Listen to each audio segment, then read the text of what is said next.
ओम श्री परमात्मने नमः। यथार्थ गीता अध्याय 10 श्लोक 22 और 23।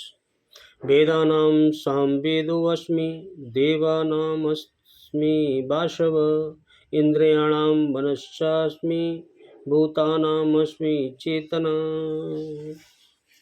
रुद्राणां शंकरश्चास्मि वित्तेषु यक्षरश्च साम वसूनां पावकश्चामि मेरुशिखरे नामहम्।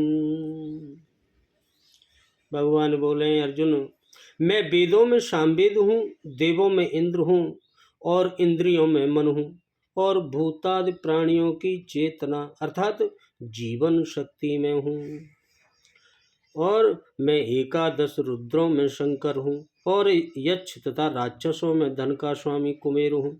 मैं 8 वसुओं में अग्नि हूँ और शिखर वाले पर्वतों में सुमेर पर्वत हूँ।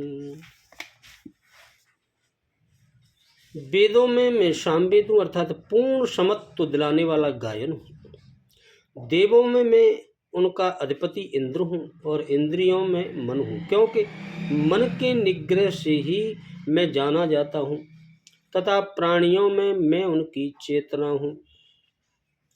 एकादश रुद्रों में मैं शंकर हूँ। शंकर अर्थात शंकाओं से उपराम अवस्था में हूँ। यक्ष तथा राक्षसों में मैं धन का स्वामी कुबेर हूँ। 8 वसुओं में मैं अग्नि और शिखर वालों में सुमेर अर्थात शुभों का मेल हूँ।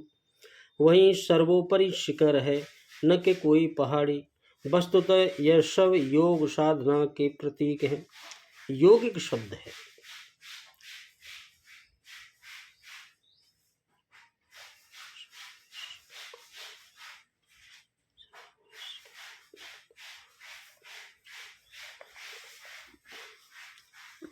वेदों में सामवेद हूँ, इस कथन का क्या भाव है? ऋग्वेद, यजुर्वेद, सामवेद, अर्थवेद, इन चारों वेदों में सामवेद अत्यंत मधुर संगीतमय तथा परमेश्वर की अत्यंत रमणीय स्तुतियों में से युक्त है। अतः वेदों में उसकी प्रधानता है, इसीलिए भगवान ने उसको अपना स्वरूप बतलाया है। देवों में मैं इंद्र हूँ, इस कथन का क्या भाव है?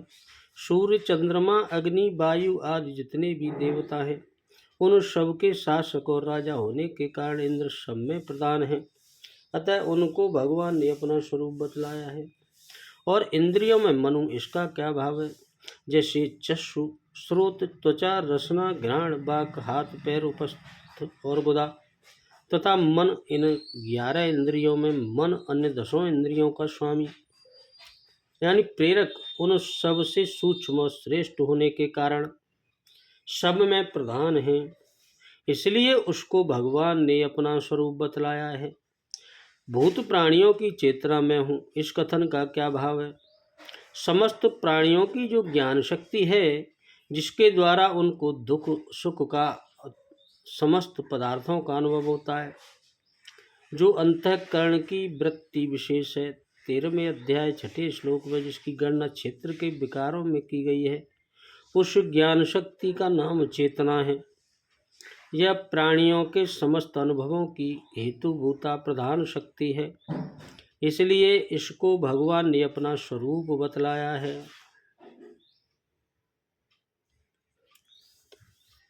एकादश रुद्र कौन है और उनके शंकर को अपना रूप बतलाने का क्या अभिप्राय है? हर बहुरूप, त्र्यंबकम अपराजित, वृषाकपि, शंभु, कपर्दी, रेवत, मृगव्याध, सर्व और कपाली, ये 11 रुद्र कहलाते हैं। इनमें शंभु अर्थात शंकर सबके अधीश्वर हैं।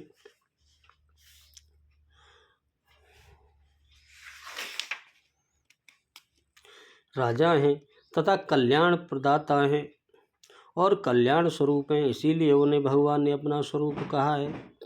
यक्ष राक्षसों में धनपति कुबेर को अपना स्वरूप बतलाने का क्या भाव है? कुबेर यक्ष राक्षसों के राजा तथा उनमें श्रेष्ठ हैं तथा धनाध्यक्ष के पद पर आरूढ़ प्रसिद्ध लोकपाल हैं, इसलिए भगवान ने उनको अपना स्वरूप बतलाया है। 8 वसु कौन से हैं और उनमें पावक अग्नि को अपना स्वरूप बतलाने का क्या अभिप्राय है?